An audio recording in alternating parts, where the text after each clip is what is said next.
दूसरा इतिहास के पुस्तक 5वां अध्याय 5, 6, 7 सब मिलके पढ़े के। और लेवीय याजक संदूक और मिलाप का तंबू और जितना पवित्र पात्र वो तंबू में रहे वो सब के ऊपर ले गईले। तब राजा सुलेमान और सब इस्राएली मंडली के लोग जवन उनकरा पास इकट्ठा रहे उ लोग संदूक के सामने इतना भेड़ और बैल बलि कैले जेकर गिनती और हिसाब बहुतायत के कारण ना हो सकत रहे। तब याजक यहोवा के वाचा के संदूक के ऊपर यानी कि भवन के भीतरी कोठरी में जवन पवित्र स्थान रहे पहुंचा के करूब के पंख के नीचे रख दिले। 8वां, संदूक के स्थान के ऊपर करूब पंख फैलौले रहले जवना से ऊपर से संदूक और ओकरा डंडा के ढकले रहले।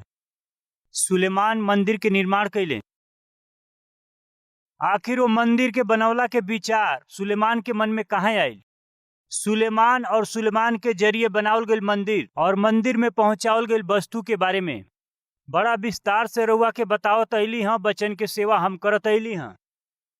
मंदिर और संदूक के विषय में हमनी का ध्यान कैली हैं जा। अब ओकरा बाद का भइल सिखला के प्रक्रिया में एक बार पीछे जाके हमहन का सीखली हैं जा। अगर ओके जांच के देखल जाई तो सीखे वाला विषय हमनी के जीवन खातिर और भी अर्थपूर्ण होई। ई कह के मेहरबानी से ध्यान से सुनी। जब सुलेमान मंदिर के निर्माण कैले तो परम पवित्र स्थान में उस संदूक के पहुंचौले। ई संदूक मूसा तैयार करौले। ई संदूक परमेश्वर के उपस्थिति का उनकरा महिमा के उनकरा उपस्थिति के सूचक बाटे। उस संदूक के ऊपर प्रायश्चित के ढक्कन, उस संदूक के दाएं और बाईं ओर दुगो करूबन के बीच में संदूक के ऊपर प्रायश्चित के ढकना, ओकरा ऊपर जीवित परमेश्वर विराजमान होकर के वो अपना राज्य के अर्थात इस्राएली लोग पर शासन करत, अगुवाई करत, वो मूसा से बात कैल करत, वो संदूक के ऊपर हाजिर रहत रहले। ये संदूक के मूसा के जरिए परमेश्वर अपनी प्रजा के भीतर निवास करे खातिर तैयार करके कहले। ध्यान से सुनी जा। इस्राएली लोग के परमेश्वर अद्भुत रीति से मिस्र से छोड़ावले। इस्राएली लोग जंगल में चलत समय और यात्रा करत समय मूसा एगो मिलाप वाला तंबू के बनवले। वो मिलाप वाला तंबू में परमेश्वर के कहला के अनुसार संदूक के भी तैयार कैले। संदूक के ऊपर प्रायश्चित के ढकना और वो प्रायश्चित के ढकना पर परमेश्वर निवास करत रहले। रउआ देखत हैं मिलाप वाला तंबू। ई मिलाप वाला तंबू इस्राएली लोग जंगल में वो लोग जो तंबू बना के निवास करत रहले, परमेश्वर भी तंबू में ही निवास करत रहले। वो तंबू में रहे वाला महापवित्र स्थान में वो निवास करत मूसा से बात करत रहले। परमेश्वर अद्भुत तरीका से जब इस्राएली लोग के जंगल में चलावलन तो वो लोग तंबू में रहे और मिलाप वाला तंबू में परमेश्वर के उपस्थिति रहे। जौना समय परमेश्वर भेड़ के चरवाहा दाऊद के राजा बना दिहले। राजा देवदार के बनावल घर में, अपना भवन में और अपना मंदिर में जब निवास करत रहले, वो परमेश्वर के बारे में विचार कैले।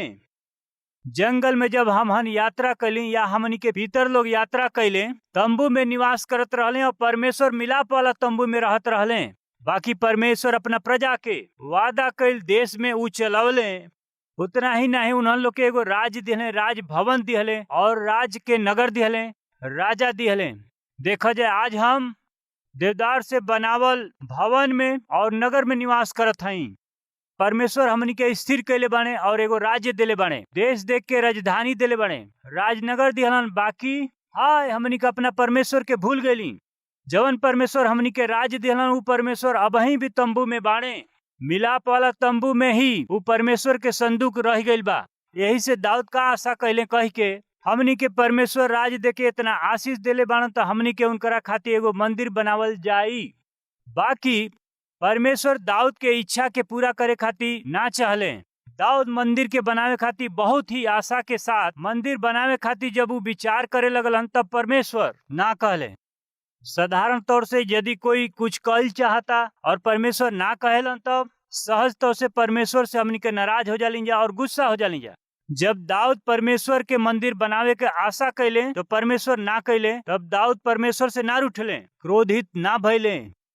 ए खातिर के दाऊद परमेश्वर के इच्छा और परमेश्वर के मर्जी के जगह देवे वाला व्यक्ति रहले। हमनी कभी परमेश्वर के पास आके बहुत से इच्छा के हमहन करेली।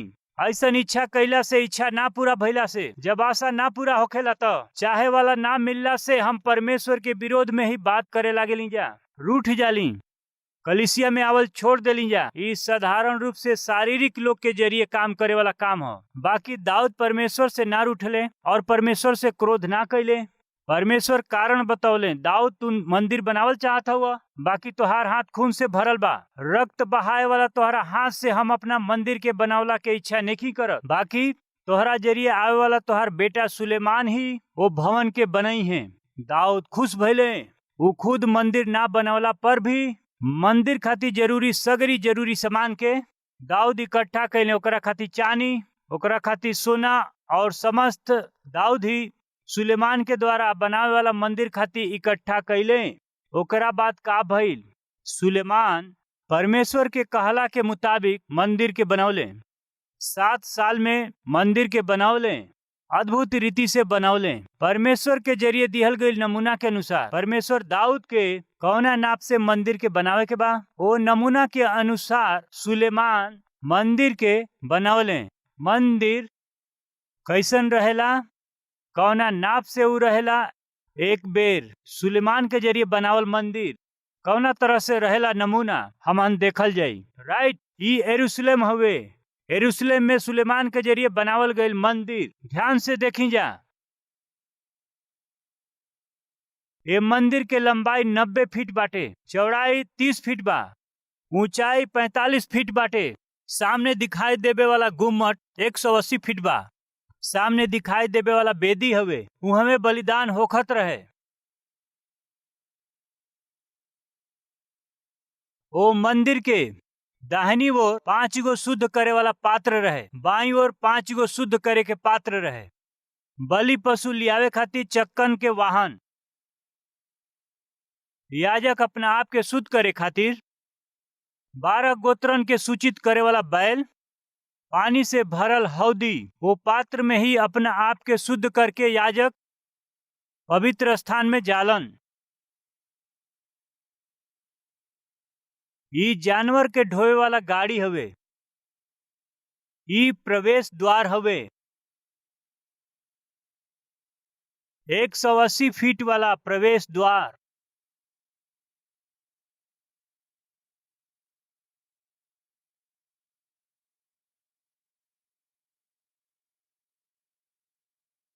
मंदिर में लोग जात हवे। 90 फीट लंबा मंदिर। पहला भाग पवित्र स्थान। ये मंदिर पूरा सोना से मढ़ल बाटे, चोखा सोना से ई ऊपर मढ़ल गईल मंदिर हवे। ई पवित्र स्थान हवे। दाईं ओर 5 गो दीवट, बाईं ओर 5 गो दीवट, कुल मिला के 10 गो दीवट। सुबह और शाम याजक ये पवित्र स्थान में जाके धूप जरावेलन, दीवट जरावेलन।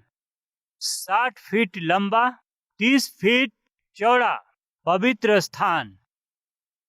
बीच में दीवार के रूप में रहे वाला ये पवित्र स्थान और अति पवित्र स्थान के बीच में रहे वाला दीवार हुए। देखी जा, महापवित्र स्थान के दरवाजा खुलल बाटे। अब अति पवित्र स्थान में जात हई जा।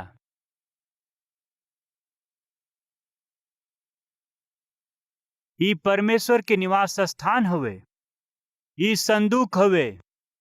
2 गो करूब के मध्य में प्रायश्चित के ढकना के ऊपर जीवित परमेश्वर निवास करत रहेलन। वो संदूक के भीतर परमेश्वर के जरिए लिखल 10 हुक्म के लिखल तख्ती वो संदूक में रहेला। ई ओ दिनन में सुलेमान के जरिए बनावल मंदिर के नमूना। मेहरबानी से ध्यान दें। सुलेमान के मंदिर बनवला पर वो मंदिर में सबसे पहले केकरा के लियावल गईल जानत हई? मंदिर में सबसे पहले अति पवित्र स्थान में वो लोग पहुंचवले परमेश्वर के संदूक के। काहे खातिर परमेश्वर के संदूक के सबसे पहले सुलेमान मंदिर में पहुंचवले जानत हई? वो संदूक दूगो बात के दिखावेला। पहला, परमेश्वर के महिमा, परमेश्वर की उपस्थिति। दूसरा, परमेश्वर के वचन के। परमेश्वर के भवन में होके के चाहिए। पहला परमेश्वर की उपस्थिति, दूसरा परमेश्वर के वचन। जौना मंदिर में परमेश्वर की उपस्थिति ना होखेला, जौना भवन में परमेश्वर के शुद्ध वचन प्रचार ना कइल जाला, वो भवन में परमेश्वर निवास ना करिहे। वो संदूक के सुलेमान लिया करके मंदिर में पहुंचौले। ध्यान से सुनी जा। मंदिर में पहुंचावल उ दीवट हो सकेला, मंदिर के बाहर में शुद्ध करे वाला उ पात्र हो सकेला, या फिर याजक अपने आप के शुद्ध करे वाला उ पात्र हो सकेला, वेदी हो सकेला, भीतर रहे वाला दीवट हो सकेला, भीतर रहे वाला रोटी के मेज हो सकेलन। ये सब सुलेमान के जरिए नया रीति से बनावल गई, उ नया रीति से बनावल गई बा। बाकी सुलेमान के जरिए नया बनावल ना गई, वो एक ही एक बा। वो परमेश्वर के संदूक हवे। मेहरबानी से ध्यान दें। परमेश्वर के संदूक, परमेश्वर के उपस्थिति के सूचक, परमेश्वर के वचन का सूचक। एकरा के बदलला के बिल्कुल अनुमति नहीं खे। आज ये बात के सुने वाला भाई और बहन लोग, रउआ लोग जीवित परमेश्वर के बदल ना सकेलिजा। वचन के अलावा केहू औरी के रउआ आदर ना दे सकिला। वचन, परमेश्वर के उपस्थिति पूरा रीति से परमेश्वर के मंदिर में पहला स्थान में रहे के बाटे। ये सच्चाई के वही दिन सुलेमान साबित कैले, वही सच्चाई के आज हमनी के कलवरी टेम्पल में पूरा रीति से विश्वास करे लिंजा। वही समय ये संदूक के सुलेमान लिया के अति पवित्र स्थान में लिया के रखले। हमनी सिखली हैं जाना आखिर में ये संदूक कहाँ से आयल। आखिर में ये संदूक के इतिहास के हमहन देखल जाई। निर्गमन के किताब, सुलेमान सब कुछ नया बनवले, सब कुछ नया कैले, बाकी संदूक के वो नया ना बनवले। मूसा के जरिए तैयार कैल संदूक के ही जैसन रहे वो संदूक के लेके अइले। वो संदूक के निर्गमन के किताब 25 अध्याय 10वां पद पढ़त हई। बबूल के लकड़ी का एगो संदूक बनावल जाओ, ओकर लंबाई 2.5 हाथ और चौड़ाई और ऊंचाई 1.5 हाथ के हो, और ओके चोखा सोना से भीतर और बाहर मढ़वई है, और संदूक के ऊपर चारों ओर सोना के बाड़ बनवई है, और सोना के 4 गो कड़ा ढलवा के ओकरा चारों पाया पर एक ओर और 2 गो कड़ा और दूसरी ओर भी 2 गो कड़ा लगवई है। फिर बबूल के लकड़ी के डंडा बनवा के और ओकरा के भी सोना से मढ़वई है, और डंडा के संदूक के दोनों ओर के कड़ा में डली है, जौना उनके बल से संदूक उठावल जाई। वो डंडा संदूक के कड़ा में लागल रहे और ओकरा के अलग ना कइल जा। और जवन साक्षी पत्र हम तोहके देब ओके वही संदूक में रखी है। फिर चोखा सोना का एगो प्रायश्चित का ढकना बनवई है, ओकर लंबाई 2.5 हाथ और चौड़ाई 1.5 हाथ का होखे, और सोना ढाल के 2 गो करूब बनवई है, और प्रायश्चित के ढकना के दोनों सिरा पर लगवई है। एगो करूब एक सिरा पर और दूसरा करूब दूसरा सिरा पर लगवई है, और करूबन के और प्रायश्चित के ढकना के एक ही टुकड़ा से बनवा के ओकरा के दोनों सिरा पर लगवई है। वो करूबन के पंखन के ऊपर से ऐसन फैलावल बनाई है कि प्रायश्चित के ढकना ओकरा से ढाकल रहे, और ओकर मुंह आमने सामने और प्रायश्चित के ढकना की ओर रहे, और प्रायश्चित के ढकना के संदूक के ऊपर लगवई है। और जवन साक्षी पत्र हम तोहके देब ओके संदूक के भीतर रखी है। हम ओकरा ऊपर रह के ध्यान से सुनी जा, तोहरा से मिलल करब, और इस्राएलिन खातिर जितना आज्ञा हमके तोहके देवे के पड़ी वो सब के विषय में हम प्रायश्चित के ढकना के ऊपर से वो करूबन के बीच में से जवन साक्षी पत्र के संदूक पर बाटे तोहरा से बात करब। मूसा, मिलाप वाला तंबू में संदूक के तू तैयार कर, वो संदूक के ऊपर प्रायश्चित के ढकना के तू रखा। वो प्रायश्चित के ढकना के ऊपर 2 गो करूब होखे के चाहिए। वो प्रायश्चित के ढकना के ऊपर हम निवास करब, वो दोनों करूब के बीच में हम निवास करब। हम सीधा तोहरा से बात करब, करूबन के बीच प्रायश्चित के ढकना के ऊपर बैठ के हम तोहरा से बातचीत करब। संदूक केकर चिन्ह हुए? परमेश्वर के उपस्थिति और उनका महिमा के चिन्ह हुए। वो संदूक के ऊपर प्रायश्चित के ढकना के ऊपर जीवित परमेश्वर विराजमान होकर के मूसा से बात कैले। परम पवित्र स्थान में इस संदूक रहेला। दया से सुनी जा, ये परम पवित्र स्थान में महायाजक साल भर में एक बार ही आ सकेलन। पवित्र स्थान में यानी 5 गो दीवट दाहिनी ओर और बाई ओर, 10 गो दीवट वहाँ रोटी रखे खातिर, धूप जरावे खातिर रहे वाला मेज के पासे हर रोज सुबह और हर रोज शाम के याजक जाके धूप जरावेलन, दीपक के जरावेलन। हर एक दिन याजक पवित्र स्थान में जाके धूप जरावे के बा, दीवट के जरावे के बा। ये बातन के सुने वाला हमार प्रिय भाई बहन लोग, हमहन के सब जना परमेश्वर के संतान हई। ऐसे परमेश्वर की उपस्थिति में जाके हर सवेरे धूप जरावे के बा। धूप कौना चीज के सूचक बा? प्रार्थना के सूचक बा। दीवट कौना के सूचक बा? वचन और पवित्र आत्मा के सूचक बाटे। यानी हम सबके हर दिन सवेरे और सांझ के पवित्र आत्मा परमेश्वर की प्रेरणा से और उनका मदद से प्रभु से प्रार्थना करे के बाटे, वचन के ध्यान करे के बा। निरंतर हमनी के दिया जरत रहे, परमेश्वर इहे चाहेलन। यदि ऐसन जरत रहे के बाटे तो निश्चय सवेरे और सांझ हमहन के परमेश्वर के उपस्थिति में रहे के बा। ये वचन के सुने वाला हर एक सवेरे और सांझ परमेश्वर की उपस्थिति में रहे वाला आत्मिक जैसे रहला से परमेश्वर हर्षित हुई हैं और आनंदित हुई हैं। परम पवित्र स्थान में खाली साल में मात्र केवल एक बार ही महायाजक महापवित्र स्थान में जा सकेलन। ऐसे महापवित्र स्थान में जात समय अपना साथे लहू के लेके जाए के बाटे, जवन लहू पाप के पश्चाताप के बलिदान खातिर मिलाप वाला तंबू के बाहर में बंद कइल गइल बाटे। वो लहू के लेकर के प्रायश्चित के ढकना के ऊपर छिड़के के बा। यही तरह प्रायश्चित के ढकना के ऊपर ओके छिड़के के बा। ए रीति से लहू के छिड़कला पर या छिटला पर मनुष्य के जरिए कइल गइल पापन के परमेश्वर तरस खा के क्षमा करेलन। बाकी महायाजक ही यदि पाप के साथे परमेश्वर के महापवित्र स्थान में कदम रखला से ही महायाजक वही महापवित्र स्थान में परमेश्वर के महापवित्र उपस्थिति के कारण मारल जालन। महायाजक महापवित्र स्थान में जात समय उनकरा कमर में एगो रस्सी बांधल जाला। वो रस्सी के साथे एगो लाल रस्सी भी बांधल जाला। ये लाल रस्सी के बंधला के प्रक्रिया में वचन में देखावल नइखे गइल, बाकी ई उनकर विश्वास होवे। महायाजक रस्सी बंधला पर वो महापवित्र स्थान में जइला पर वो रस्सी के साथ लाल रस्सी बांधेलन। लाल लहू के सूचक हवे। पापी इंसान के कारण, पाप कैला के कारण लहू बहावल गइल।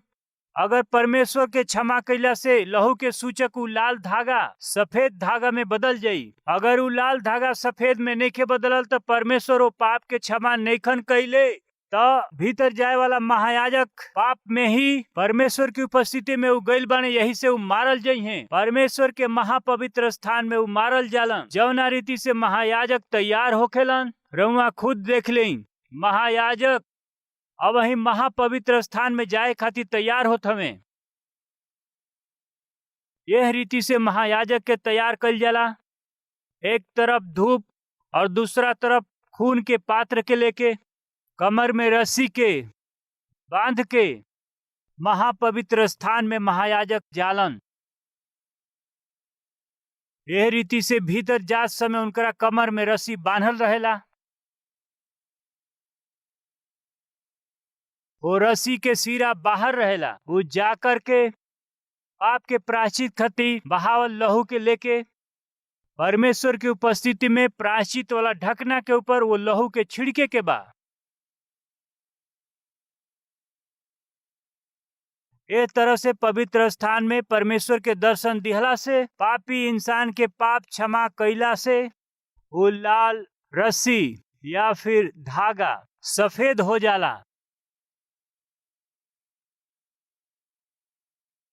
यह रीति से परमेश्वर के पास जाके लोगन के संबंध में विनती कैला से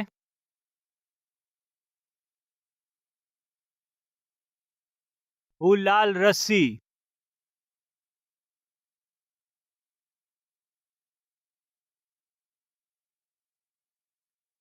लहू से भरल वो लाल रस्सी यदि सफेद हो जइला से बाहर रहे वाला लोगन खातिर संकेत बा पाप के प्रायश्चित हो गइल बाटे। ऐसा ना होके लाल रस्सी लाल रह जइला से यहाँ ध्यान दें जा देखी वहां लाल पड़ल बने, प्रधान याजक मारल गईल बने। महापवित्र स्थान में अपवित्रता के साथ जाए वाला महायाजक मारल गईल बने। वो स्थान में केहू जा ना सकेला, यही से कमर में बांधल गई रस्सी से ही उनके खींच के बाहर निकालल जाला। ए रीति से महायाजक के लाश अति पवित्र स्थान से बाहर लेके आवल जाला। काहे हम ये विषय के रउआ के सामने लियावत हई? अति पवित्र स्थान में निवास करे वाला परमेश्वर पवित्र बाड़े। ऐसे महापवित्र स्थान में अपवित्रता के साथ केहू के जइला पर उ दबावल जई हैं, मारल जई हैं। काहे कि उ अति पवित्र हमें। यही से प्रिय भाई और बहन लोग, महायाजक वर्ष में एक बार लोगन के पक्ष में जाके परमेश्वर से पश्चाताप करके वो लहू के प्रायश्चित के ढकना पे छिड़कला पर या गिरवला से वो दिनन में इस्राएली लोग क्षमा पावत रहले। बाकी परमेश्वर हमरा के और तोहरा के प्यार करके हमरा और तोहरा पक्ष में अत्यंत अनुग्रह करके भेड़ के लहू से नहीं, बाकी साक्षात अपना प्रिय पुत्र प्रभु यीशु मसीह के मेमना से लहू के जरिए हमरी और तोहरी खातिर क्रूस पर उनकरा के बलि पशु जैसे वध कल गई। उनकरा लहू के जरिए हमरा और तोहरा पाप के संपूर्ण रीति से धो करके हमरा और तोहरा के धर्मी के रूप में बना के सीधे परमेश्वर की उपस्थिति में आज के जैसे अइला, जैसे आज के दिन जीवित परमेश्वर के सेवा कैला जैसे हमनी के ई अनुग्रह मिलल बाटे। तेकर कारण जानत हई, केवल एगो बाड़े परमेश्वर और मनुष्य के बीच में बिचवाई। हमरा और तोहरा खातिर मनुष्य और परमेश्वर के बीच में क्रूस पर लटक के संसार के पाप के उठा के ले जाए वाला मेमना के समान अपना आप के प्रभु यीशु मसीह के बलिदान के जरिए आज हम और तू उद्धार पौले बन जा। भाई और बहन लोग मेहरबानी से सुनी। वही दिन सुलेमान के जरिए बनावल मंदिर 30 फीट चौड़ा और 90 फीट लंबा। पूछ सकेली जा, भाई इतना छोटा मंदिर में लोग कैसे जात हुई हैं? सुनी जा, वही दिन सुलेमान के द्वारा बनावल मंदिर में लोग ना जा पाई हैं। काहे कि वो पवित्र स्थान हुए, ओकरा आगे महापवित्र स्थान बा। एगो याजक के सिवा केहू भी परमेश्वर की उपस्थिति में खड़ा रहल और जाए के इजाजत नहीं खे। बाकी परमेश्वर तोहरा से हमसे प्रेम करके जानवरन और भेड़न के लहू के जरिए नहीं, उनकरा प्रिय पुत्र प्रभु यीशु मसीह के जरिए बध खातिर लियावल मेमना के लहू के जरिए हमरा के तोहरा के संपूर्ण रीति से शुद्ध करके शत्रु लोग के समान, श्रापित लोगन के समान जब हमहन जियत रहली, हमहन के अपना संतान के जैसे स्वीकार करके आज परमेश्वर के मंदिर में, यानी परमेश्वर और मनुष्य के बीच में रहे वाला बीच के पर्दा फाट गई। यही से हिम्मत से हम ये अति पवित्र स्थान में रहुआ पवित्र स्थान में जीवित परमेश्वर के पवित्र मंदिर में आराधना कैला के सौभाग्य प्रभु यीशु मसीह के जरिए संभव भइल। वो दिनन में ई अवसर और सौभाग्य इस्राएली लोगन के भी ना रहे।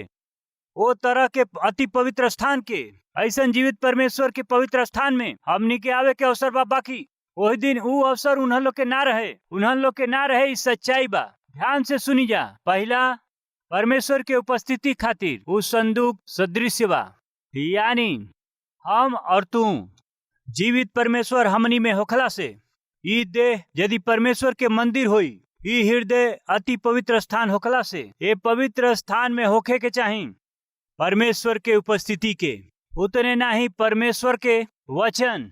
वही दिन मूसा परमेश्वर से एगो बात पूछलन, का बाटे जानत हई? पिता, हम जाए जहाँ रहुआ जाए के कहब वहाँ हम जाए। बाकी हमरा के जवन चाही हमारी साथ जवन आई ऊ राउर उपस्थिति हवे। राउर उपस्थिति हमारी साथे ना आवे ना होखे तो हम जाए भी नहीं। मेहरबानी से ध्यान नहीं, परमेश्वर के संतान प्रतिदिन अनुभव करे के चाही, आनंद करे के चाही। ये संसार के क्षण भंगुर पाप में नहीं, बाकी आनंदित होके के बा, हमहन के संतोष करे के बा, जीवित परमेश्वर के उपस्थिति का अनुभव करत आनंद करे के बा। हमार प्रिय भाई और बहन लोग, रहुआ जीवित परमेश्वर के आशीष के, उनकरा उपस्थिति और समृद्धि के खोजे वाला विश्वासी यदि हई, हर सुबह हर शाम रौरी घर में ही परमेश्वर के उपस्थिति का अनुभव करे के बा। अब से वो परमेश्वर के साथ उनकरा उपस्थिति में घर के बाहर प्रभु खातिर गवाह बन के जिए खातिर आशा करे वाला बात, हमरा खातिर प्रार्थना कर कहे वाला के बात हाथ उठावे।